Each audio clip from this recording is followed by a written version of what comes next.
তুই এই মেয়েকে ডিভোর্স দিবি, আমি আর কিছুই শুনতে চাই না। বাবার কথাটা শুনে আকাশ অবাক হয়ে গেল। এদিকে তার স্ত্রী অনামিকা কেঁদেই চলেছে। আকাশ একটু চিন্তা করে তার বাবাকে বলল, কি বলছো বাবা?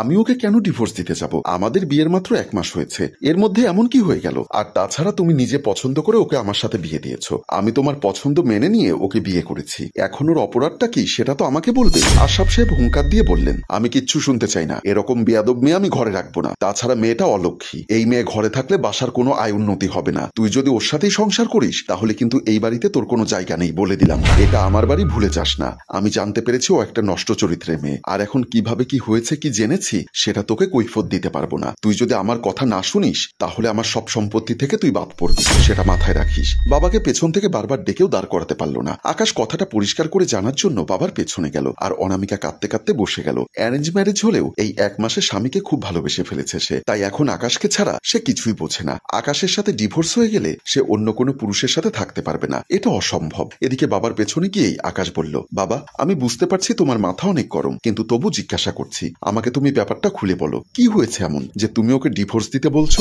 আশরাফ সাহেব আবারও চোখ রাঙিয়ে বললেন, তুই আবারও আমার কাছে সবকিছুর কৈফিয়ত চাইছিস? তোর কাছে তাহলে এখন বাবার এক কথা যথেষ্ট নয়? আকাশ দম নিয়ে বলল, বাবা আমি তোমার কথা শুনবো অবশ্যই, তবে এই মেয়েটাকে ডিভোর্স দিতে হলে আমার মূল বিষয়টা জানতে হবে। তা না হলে ডিভোর্সের কারণ হিসাবে আমি কি উল্লেখ করব? একটু চিন্তা করে তারপর বললেন, তোর বউ আসলে একটা নষ্টা চরিত্রের মেয়ে। তুই যখন বাসায় থাকিস না তখন অন্য পুরুষ এখানে আসে, ওর শরীরে হাত দেয়, আমি সেটা নিজের চোখে দেখে ফেলেছি। যে মেয়ের শরীরে অন্য পুরুষের স্পর্শে সে কিছু বলে না, তার মতো মেয়ে এই বাড়ির বউ হতে পারে না। বাবার কথা শুনে আকাশ মাথায় হাত দিয়ে ফেলল। এই 1 মাসে সে নিজের স্ত্রীকে অনেক ভালোবেসে ফেলেছে, কিন্তু এই মেয়েটা এমন করতে পারে সেটা যেন তার বিশ্বাসই হচ্ছে না। কিন্তু তার বাবা তো তাকে মিথ্যা কথা বলার মানুষ না। তোর যদি আমাকে এখনো বিশ্বাস না হয় তাহলে নিজের বউকে গিয়ে প্রশ্ন কর ওর শরীরে অন্য পুরুষ হাত দেয় কিনা। আকাশ বাবার কথায় অগ্নিচক্ষু নিয়ে অনামিকার কাছে চলে গেল। অনামিকা ততক্ষণে বিছানায় গিয়ে ধপ করে বসে পড়েছে। তার জীবনতরী এখন গভীর সমুদ্রের ঠিক মাঝখানে। তার জীবন কোন দিকে এগিয়ে যাবে, নাকি সে স্বেচ্ছায় নিজের জীবনতরী ডুবিয়ে দিবে কিছুই বুঝতে পারছে না। এমন সময় আকাশ এসে হাত ধরে তুলে বলল, তোকে বিয়ের আগে 1 মাস সময় দিয়েছিলাম আমাকে জানার জন্য। প্রতিটা দিন তোর সাথে আমি রাত দিন কথা বলেছি, যেন আমাদের মধ্যে সম্পর্কটা গভীর হয় আর নিজেরা সংসার করতে পারবো কিনা সেটা জানতে পারি। তখন আমি প্রশ্ন করেছিলাম তোর আর কোনো সম্পর্ক আছে কিনা। তুই বলেছিলি তোর জীবনে আগে অন্য পুরুষ ছিল, কিন্তু এখন তার সাথে আর কোনো সম্পর্ক নেই। একথা ঠিক? অনামিকা মাথা নাড়ালো। তোর সাথে আমার বিয়ের কয়েকদিন পরে আমি তোর মোবাইলে অন্য ছেলের কুপ্রস্তাব পাই, যেটা নিয়ে তোকে প্রশ্ন করলে তুই আমাকে প্রথমে আজে বাজে কথা বলেছিস। পরে যখন আমি তোকে সব প্রমাণ সহ ধরি তারপর তুই আমার কাছে স্বীকার করেছিস তুই সেই ছেলের সাথে রাত কাটিয়েছিস। কিন্তু আমার সাথে কথা হবার পরেও তুই অন্য ছেলের সাথে আর যোগাযোগ করিস না, শুধু আমাকে ভালোবাসিস, কিন্তু আমাকে ভয় বলতে পারিসনি। আমি সেটাও মেনে নিয়েছি কিনা। অনামিকা আবারও মাথা নাড়ালো। আকাশ এবার আরো রেগে গিয়ে বলল, তাহলে অন্য পুরুষ তোর শরীরে হাত দেয় কি করে? অনামিকা চুপ করে চোখের জল ফেলছে। আকাশ বলল, এ কথা যদি সত্যি হয় আমি তোকে আমার বুকে ঠাঁই দিতে পারবো না। আমি খুব দ্রুত তোকে ডিভোর্সের কাগজ পাঠিয়ে দিব, তুই এক্ষুনি আমার বাসা থেকে বেরিয়ে যাবি। বলে আকাশ চলে গেল। অনামিকা বিছানায় বসে ভেঙে পড়ল। সে মনে করলো আজ সকালের কথা, সেই ঘটনার কথা যার জন্য তার এখন এই অবস্থা। আজ সকালে অনামিকা যখন অফিসে যাওয়ার জন্য বের হচ্ছিল তখন তার শ্বশুর এসে বলল, অফিসে যাচ্ছ বুঝি, আমি নামিয়ে দিয়ে আসি? অনামিকা কিছুটা ভ্যাপাচাকে খেয়ে বলল, না বাবা আমি চলে যেতে পারবো। তিনি আবার পথ আটকে বললেন, আমি তোমাকে নামিয়ে দিয়ে আসলে কি সমস্যা? নাকি অফিসের নাম করে অন্য কোথাও যাচ্ছ? আমার ছেলেকে ঠকাচ্ছ তাই না? অনামিকা অবাক হয়ে বলল, প্রতিদিন অফিসে যাই আর অফিস থেকে আপনার ছেলের সাথে কথাও বলি, আপনি যদি এভাবে মিথ্যা কথা বলেন তাহলে নিশ্চয়ই ও বিশ্বাস করবে না।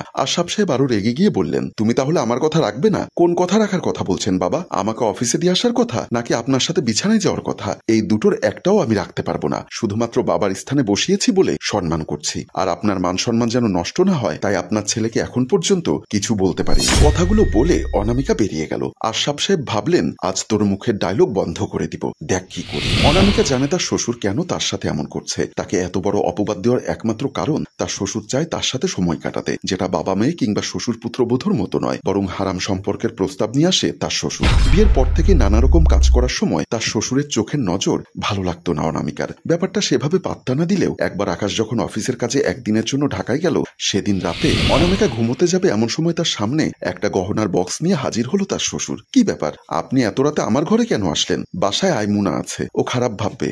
তার শ্বশুর খানিকটা হেসে বলল, এই গহনাগুলো তোমার পছন্দ হয় কিনা দেখো, এগুলো তোমার শাশুড়ির, আমার কাছে ছিল, এগুলো এখন থেকে তোমার। অনামিকা অবাক হয়ে বলল, আমাকে বিয়ের সময় আপনারা যথেষ্ট পরিমাণ স্বর্ণ দিয়েছেন, আর এখন এগুলো কেন দিয়ে দিচ্ছেন? এসব তো আইমুনের বোনের জন্য রাখা হয়েছিল, ওকে না হয় আমি পরে বানিয়ে দিব, কিন্তু ভারী সুন্দর নিখুঁত সোনার গহনা তোমার মতো আসল হীরাকেই মানায়। আর শোনো, আমার ইনকামের টাকা থেকে আমি অনেক টাকা জমিয়ে রেখেছি, সেই ব্যাংকের কার্ডটাও তোমাকে দিয়ে দেব, যা লাগে হাত খরচ করবে। অনামিকা কথাগুলো শুনে বলল, বাবা আপনি এত রাতে এসে আমাকে এসব কথা কেন বলছেন? আমি এত কিছু চাইনি আপনার কাছে। দেখো বৌমা, আমি ব্যবসায়ী মানুষ, লেনদেন বুঝি, কিছু পেতে হলে কিছু দিতে হয়। আমি তোমার কাছে কিছু চাই, কিন্তু আমার কাছে তো আপনাকে দেবার মতো কিছুই নেই। তার শ্বশুর হাসতে থাকে। সেই রাতে তার শ্বশুর তাকে প্রস্তাব দেয় এবং সেই প্রস্তাবে রাজি না হওয়াতে এক পর্যায়ে জোর করতে চাইলে তার চিৎকারে আইমন চলে আসে। সেবার কোন রকম অনামিকা বেঁচে যায়। কয়েকদিন পর অনেকের সামনে ডিভোর্স পেপার হাতে দাঁড়িয়ে আছে আকাশ। অনামিকার চোখ থেকে জল গড়িয়ে পড়ছে, কিন্তু আজ আর তার কোনো উপায় নেই। এখন সে চাইলেও মুখ ফুটে সব কথা বললেও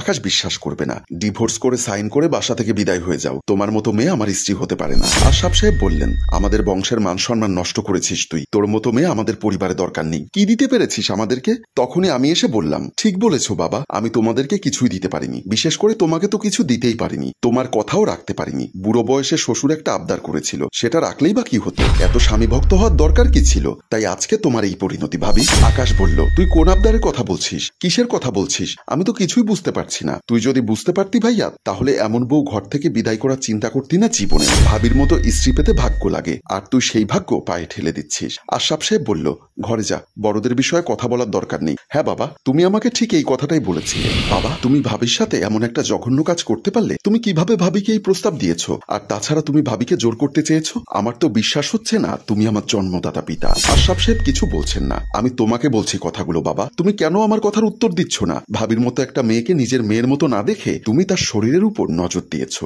ছি, এসব কথা ভাইয়া জানা দরকার। আমি এক্ষুনি ফোন করছি। চুপ, একদম চুপ। যা দেখেছিস চুপচাপ হজম করে ফেলবি, না হলে কিন্তু কি বাবা? প্রথমত লেখাপড়া বন্ধ করে দিব, একটা টাকাও আমি দেব না। এতেও যদি কাজ না হয় তাহলে বাসায় লোক ঢুকিয়ে দেব। আইমুনা অবাক হয়ে বলল, তুমি কি সত্যি আমার বাবা? বলো, তুমি নিজের মেয়েকে অন্য লোক দিয়ে ধর্ষণের ভয় দেখাচ্ছ? ভয় দেখাচ্ছি, কিন্তু কাজ তো করাইনি। ভালো চাস তো চুপচাপ থাকবি, সাবধান। আমার অনেক শখ আমি বিসিএস পরীক্ষা দিব, তাই সেদিন পড়াশোনা বন্ধ হবার ভয়ে তোমার অপকর্মের কথা ভাইয়াকে বলতে পারিনি, কিন্তু আজ চোখের সামনে ভাবিকে নিজের সবকিছু এভাবে হারিয়ে ফেলতে দেখে আর চুপ করে থাকতে পারছি না। আমার যা খুশি তুমি ক্ষতি করতে পারো বাবা, কিন্তু ভাবির চোখের জল আমি দেখতে পারছি না। আর এই মেয়েটাকে দেখো, নিজের ডিভোর্স পেপারে সাইন করে বাড়ি থেকে চলে যাচ্ছে, তবুও স্বামীকে বলছে না তার সাথে আসলে কি হয়েছে। শুধুমাত্র পরিবারের মান সম্মান বাঁচানোর জন্য নিজের জীবন শেষ করে দিতে রাজি হয়ে গেল ভাবি। আকাশ বলল, হয়েছে, আমাকে আর কিচ্ছু বলতে হবে না। বাবা, তুমি এমন একটা কাজ করবে আমি তো কল্পনাও করতে পারছি না। তুমি কি মানুষ? এটা তোমার বাড়ি। আমাকে হুমকি দিয়েছিলে তাই না? আমি আমার স্ত্রী আর বোনকে নিয়ে তোমার বাড়ি ছেড়ে চলে যাচ্ছি। তুমি থাকো তোমার টাকা পয়সা বাড়ি নিয়ে। যেই বাড়িতে মান সম্মানের কোনো দাম নেই, সম্পর্কের কোনো মূল্য নেই, সেখানে আমি আমার স্ত্রী আর বোনকে রাখা নিরাপদ মনে করি না। আকাশ তখনই অনামিকা আর আইমুনাকে নিয়ে বাসা থেকে বের হয়ে যাওয়ার সিদ্ধান্ত নিল। সম্মানিত ভিউয়ার্স, সত্য কথা কখনোই চাপা থাকে না, এটাই সত্যের ধর্ম। অতএব পাপ থেকে দূরে থাকুন। মনে রাখবেন, পাপ বাপকেও ছাড়ে না। গল্পটির রচনা ও পরিচালনায় ক্যামেরায় শিহাব ও শাকিল এবং প্রযোজনায় মঞ্জুর মোর্শেদ। ধন্যবাদ।